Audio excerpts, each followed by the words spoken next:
Yes बच्चों, अब तीसरा श्लोक देखिए। तीसरा श्लोक है तयो नृत्यम प्रियम कुर्यादाचार्यस्य च सर्वदा तेष्वेव त्रिषु तुष्टेषु तपः सर्व समाप्यते।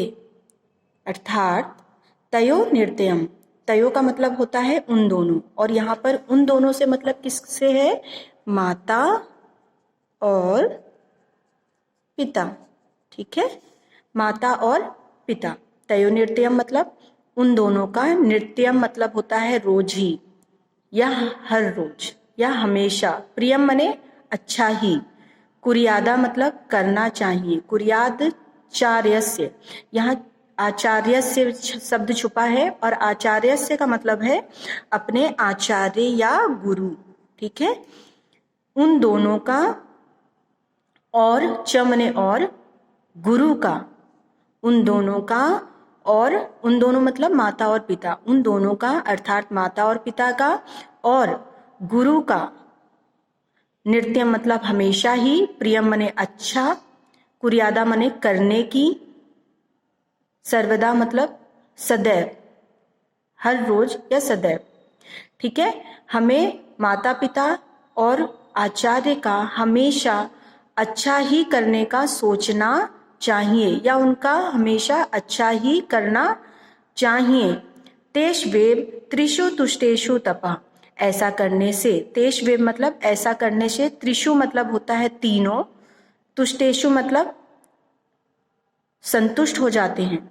इससे जब वो संतुष्ट होते हैं, मतलब माता और पिता और गुरु जब संतुष्ट होते हैं तो तपः मने तप, सर्वम समाप्यते, तो हर तरीके का तप जो है करने की जरूरत नहीं है, मतलब वो तप जो है वो समाप्त हो जाते हैं।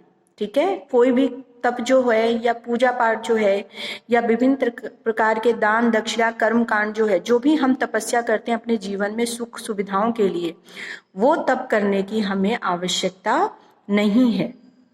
ठीक है, एक बार और देख लीजिए। माता और पिता, माता पिता और आचार्य का या गुरु का हमेशा ही अच्छा करना चाहिए या प्रिय ही सोचना चाहिए।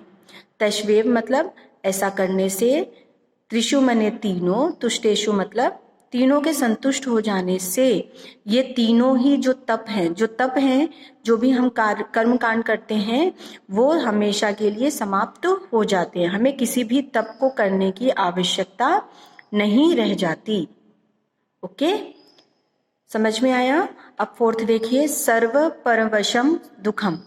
बच्चों, यदि आपसे एक शब्द में सुख और दुख की परिभाषा पूछी जाए तो आपका क्या उत्तर होगा? देखिए, सुख क्या होता है और दुख क्या होता है। सुख और दुख, यहाँ पर सुख और दुख के लक्षण बताए गए हैं कि कब हम किस चीज को हम सुख कह सकते हैं और किस चीज को हम दुख कह सकते हैं। सर्वम मने सभी, परवशम मने दूसरों के, पर मने होता है दूसरों के, वशम मने होता है अधिकार में। हर तरीके से दूसरों के अधिकार में या दूसरों के वश में होना, सब कुछ दूसरों के बस में होना, दुखम मने दुख है। यदि हमारे हर चीज पर दूसरों का हक है, उसके अधिकार है, उसके अनुसार हमें चलना होता है, तो ये सबसे बड़ा दुख है।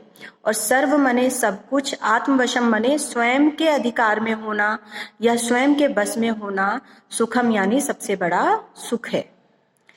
एतत् द्वितात्मासेन लक्षणम सुखद दुखयो, ये दो ही सुख और दुख के लक्षण हैं। यदि कभी सुख और दुख का लक्षण पूछा जाए कि क्या है, तो ये दो लक्षण ही, कि मतलब दूसरों के बस में होना और खुद के बस में होना। दूसरों के बस में होना दुख है और खुद के बस में होना सुख है।